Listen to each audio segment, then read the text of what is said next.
Assalamualaikum warahmatullahi wabarakatuh. Perkenalkan, nama saya Yulia Pratiwi dengan NIM 2104296. Di sini saya akan mempresentasikan mengenai perangkat lunak sistem pendukung.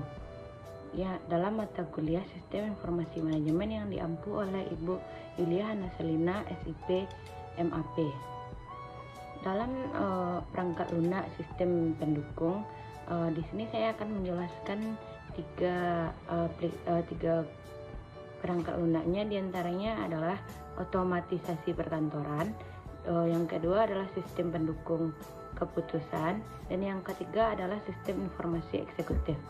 Yang pertama adalah otomatisasi perkantoran.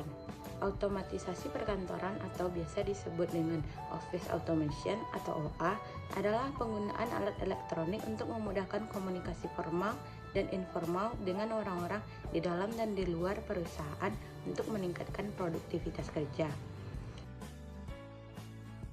Tujuan otomatisasi perkantoran adalah yang pertama, menggabungkan dan menerapkan teknologi. Yang kedua adalah memperbarui proses pelaksanaan kerja kantor. Yang ketiga adalah meningkatkan produktivitas dan efisiensi kerja. Yang keempat adalah otomatisasi kantor meningkatkan manajer untuk berkomunikasi dengan baik satu sama lain untuk memecahkan suatu masalah. Dan yang terakhir adalah jika komunikasi yang lebih baik dapat menghasilkan keputusan yang lebih baik dan lebih cepat. Manfaat dari penggunaan perangkat OA ini diantaranya adalah menyelesaikan pekerjaan kantor dengan lebih cepat. Yang kedua, mengurangi permintaan sejumlah karyawan. Yang ketiga, membutuhkan sedikit ruang penyimpanan data. Dan yang keempat, data yang disimpan dapat diatur dengan baik.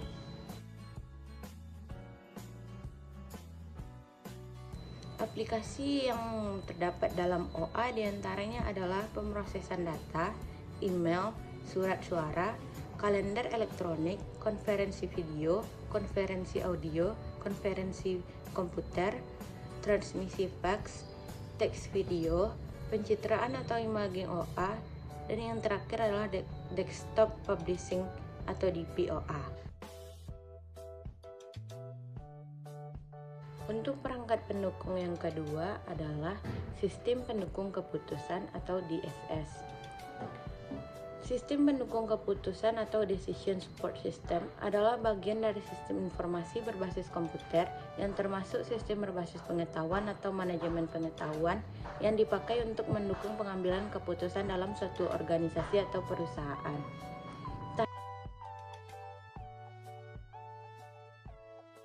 Tahapan dalam DSS adalah 1. Definisi masalah, 2. Pengumpulan data atau elemen informasi yang relevan.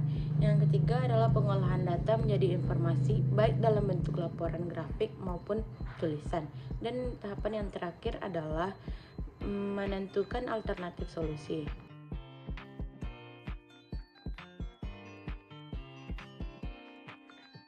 Tujuan dari DSS diantaranya adalah membantu menyelesaikan masalah semi terstruktur.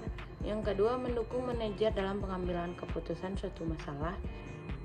Yang ketiga adalah meningkatkan efektivitas, bukan efisiensi pengambilan keputusan.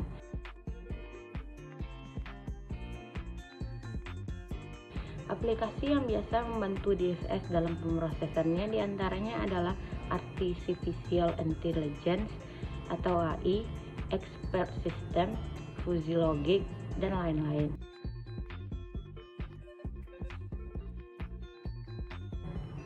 Untuk perangkat pendukung yang ketiga adalah EIS atau Sistem Informasi Eksekutif.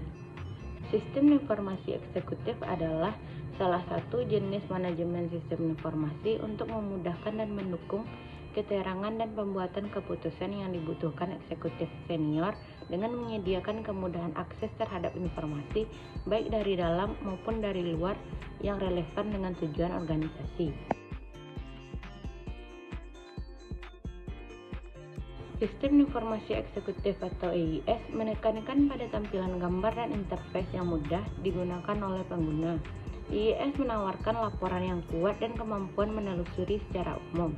IIS adalah perusahaan lebar SPK yang membantu para eksekutif menganalisis, membandingkan, dan menyoroti variabel penting sehingga mereka dapat memonitor kinerja dan mengidentifikasi kemampuan dan masalah.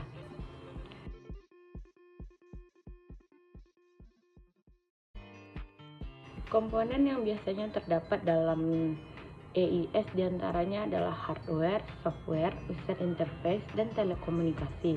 Sedangkan untuk aplikasi yang biasanya terdapat dalam EIS biasa digunakan untuk manufaktur, pemasaran, dan keuangan.